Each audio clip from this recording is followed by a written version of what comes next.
और में भीषण सड़क हादसा हो गया और इस हादसे में 4 लोगों की जान चली गई।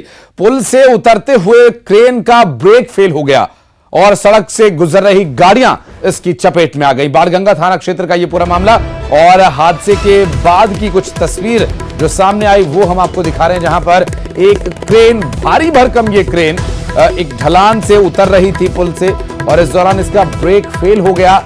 और इतनी भारी भरकम क्रेन का जब ब्रेक फेल होगा तो इस पर नियंत्रण पाना कितना मुश्किल होगा, आप अंदाजा लगा सकते हैं। भीषण सड़क हादसा हुआ और इस हादसे में आपको बता दें कि 4 लोगों की जान चली गई। पुल से उतरते वक्त क्रेन का ब्रेक फेल हो गया। इतनी बड़ी भारी भरकम क्रेन जब पुल से उतर रही थी उस दौरान अचानक इसका ब्रेक फेल हो गया। तो ये जो हादसा है बहुत बड़ा हादसा, 4 लोगों की जान चली गई इस हादसे में। आप भी ऐसे बड़े और भारी वाहनों के आसपास से एक उचित दूरी बनाकर रखें। इस हादसे के बाद ये सीख लेने वाली बात है। आप जो ये क्रेन देख रहे हैं ये बाणगंगा ब्रिज से नीचे उतर रही थी। ब्रिज से जब नीचे उतर रही थी तब आगे 2 बाइक चल रही थी जिसपे लोग सवार थे। उन बाइक वालों को इसने अपनी चपेट में ले लिया। इसका ब्रेक फेल होने से उन लोगों की मौत हो गई है और एक महिला जिसके पैर कट गए उन्हें अस्पताल पहुंचाया गया है। देखिए, बहुत स्पष्ट रूप से तो मैं नहीं बता सकता, लेकिन ये क्रेन ब्रिज से उतर रही थी नीचे और इसके आगे मोटरसाइकिल चल रही थी, तो मोटरसाइकिल से क्रेन मोटरसाइकिल के ऊपर चढ़ गई। अब वो क्रेन कैसे चढ़ी मोटरसाइकिल के ऊपर, ये प्रत्यक्षदर्शी जो होंगे मौके के वही बता पाएंगे। हमारे पास जो खबर आई थी यही थी कि 2 मोटरसाइकिलों को क्रेन ने कुचल दिया और उसमें 4 लोग दबे हुए। तो जो हमारी प्रथम कर्तव्य होता है कि हम जो घायल है उनको अस्पताल पहुंचाएं और जो डेड बॉडीज हैं, यदि हैं कोई मृतक है तो उनको भी पहुंचाएं। उनका जो शव है वो यहाँ नहीं रहना चाहिए।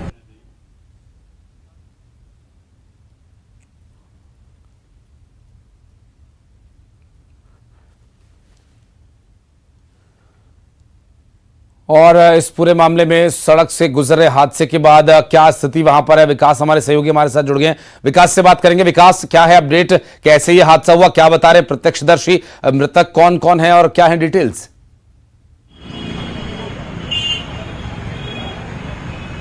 जी बिल्कुल, ये इंदौर के बाणगंगा थाना क्षेत्र का पूरा मामला है, जहां पर बाणगंगा ब्रिज के ऊपर से एक क्रेन मशीन जो है वो उतर रही थी और जब ये क्रेन मशीन नीचे की तरफ आ रही थी इस दौरान उसके ब्रेक फेल हो गए और सड़क पर चलते 2 जो बाइक थी उन बाइकों को इस क्रेन ने अपनी चपेट में ले लिया और उसके चलते दर्दनाक सड़क हादसा हुआ। इस हादसे में प्राथमिक जानकारी के अनुसार 4 लोगों की मौत हुई है, वहीं एक महिला गंभीर घायल हुई है। इसके साथ मृतकों में एक बच्चे के होने की भी जानकारी है। हालांकि हादसे की जानकारी मिलते ही पुलिस के बड़े अधिकारी मौके पर पहुंचे हैं, साथ ही साथ आपदा प्रबंधन के साथ ट्रैफिक की जो टीम है वो मौके पर पहुंची हुई है। अब से कुछ देर पहले यह काफी जाम की स्थिति बनी हुई थी, लेकिन ट्रैफिक ने अब उस जाम को यहाँ पर क्लियर करा दिया है। पुलिस के बड़े अधिकारी यहाँ पर पहुंचे हुए हैं जो लगातार अब स्थिति को संभाले हुए। सड़क पर जो जाम था उसे हाल फिलहाल में क्लियर करा दिया गया, लेकिन अब तक मृतकों की पहचान स्थापित नहीं हो सकी कि आखिर कौन लोग थे, कहां से आ रहे थे और कहां जा रहे थे। बहरहाल ये अब पुलिस के लिए इन्वेस्टिगेशन का विषय है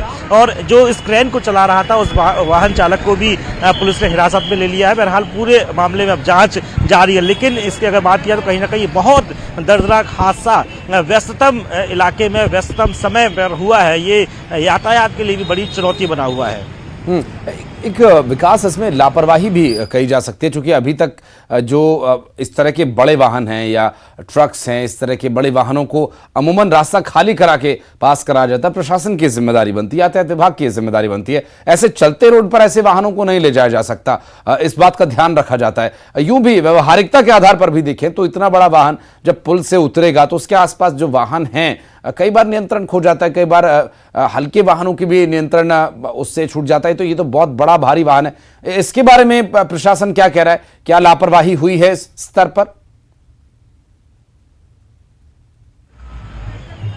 बेशक लापरवाही से माना जाएगा, चूंकि बहुत स्पष्ट निर्देश ये भी रहते हैं कि शहर के बीच इलाके में बड़े वाहन व्यस्ततम समय पर नहीं गुजरेंगे। और ये जो घटना जिस वक्त हुई है ये बेहद पीक आवर्स है यहाँ पर।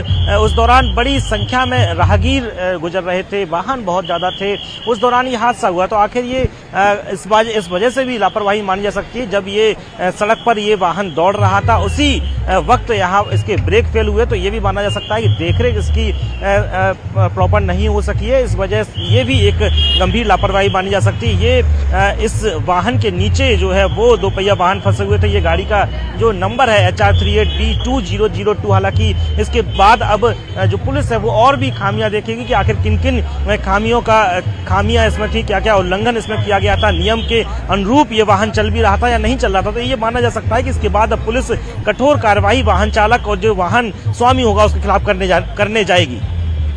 शुक्रिया आपका जानकारी के लिए, और नजर बनाए रखिए, आगे डिटेल आपसे लेंगे। बढ़ते आगे, राजधानी रायपुर के साइंस कॉलेज मैदान में आप